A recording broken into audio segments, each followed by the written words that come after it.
Hello and welcome back to a brand new episode of Balla De Ghuma Ke. This is your favourite host Vaibhav और तीसरा test match शुरू हो गया है लॉर्ड्स के मैदान पर, या कहूँ ऐतिहासिक लॉर्ड्स के मैदान पर, जहां हर खिलाड़ी शतक बनाना चाहता है और 5 विकेटें लेना चाहता है, क्योंकि वहां पर एक वॉल होती है जिस पर सुनहरे अक्षरों में नाम लिखा जाता है। जो भी वहां शतक बनाता है या फिर जो भी वहां पर 5 विकेटें लेता है उसका नाम वहां लिखा जाता है। विराट कोहली का नाम दर्ज है, सचिन तेंदुलकर, राहुल द्रविड़, रोहित शर्मा, तमाम बड़े खिलाड़ियों का वहां पर नाम दर्ज है। तो अब इस मैच में कौन अपना नाम दर्ज करेगा वो देखने वाली बात होगी। खैर, इंग्लैंड टॉस जीता और बल्लेबाजी का निर्णय लिया।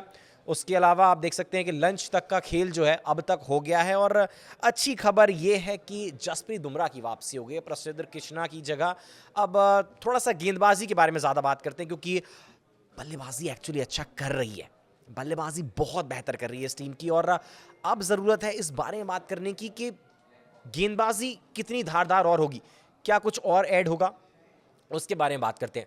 सबसे पहले समझिए, देखिए, आकाशदीप ने पिछले मुकाबले में 10 विकेटें ली, मोहम्मद सिराज को 7 विकेटें मिली। दोनों गेंदबाजों ने सारा भार जो है वो अपने कंधे पर उठाया, क्योंकि कहीं ना कहीं बैक ऑफ द माइंड वो चल रहा था कि यार जसप्रीत बुमराह नहीं है, और अगर बुमराह नहीं है तो हमारे लिए कौन वो काम करके देगा। और पता चल रहा था कि सिराज, उन्होंने वो सारा दायित्व तो अपने कंधों पर उठाया, सारा भार जो है टीम का कंधों पर उठाया, क्योंकि सबसे सीनियर गेंदबाज मोहम्मद सिराज ही थे। और सिराज पर आप शक नहीं कर सकते साहब, सिराज को जब जब मौका मिलता है वो अपने आप को प्रूव करते हैं। बात आकाशदीप की जरूर करनी होगी, क्योंकि आकाशदीप ने पहली पारी में 4 विकेटें, दूसरी में 6, और नेस्तनाबूद कर दिया इंग्लैंड की टीम को।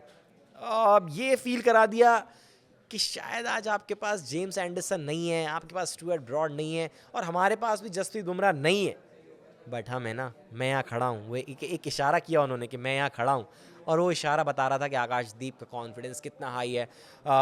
विराट कोहली ने कुछ सालों पहले एक खबर आई थी कि उन्होंने उनसे कहा था आकाशदीप से कि आप तैयार रहिए, फ्यूचर में रेड बॉल क्रिकेट के लिए गेंदबाजों की ज़रूरत पड़ेगी और आप उनमें से एक गेंदबाज हो सकते हैं। और विराट की बात सही थी।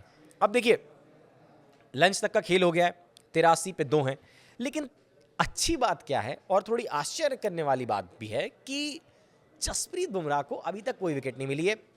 जो पहला टेस्ट मैच उन्होंने खेला था उसकी आखिरी पारी में भी विकेटलेस गए थे जसप्रीत बुमराह, और आज अभी तक आप देख सकते हैं 8 ओवर फेंक चुके हैं, लेकिन उनको एक भी विकेट नहीं मिला है। वहीं at the same time Nitish has bowled only 5 overs and he has got 2 wickets. तो क्या बुमराह वो जो रेस्ट ले रहे हैं वो कंसिस्टेंसी पर उसका प्रभाव पड़ रहा है?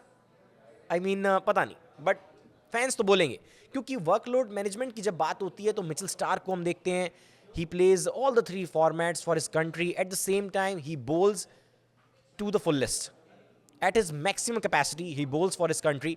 ही वो नहीं खेलना पसंद करते। He says that I will not play county cricket, I will not play the leagues, big bash league और ये सब। He refuse to all such leagues, but at the same time he plays his game for his country and he's doing actually well for his country.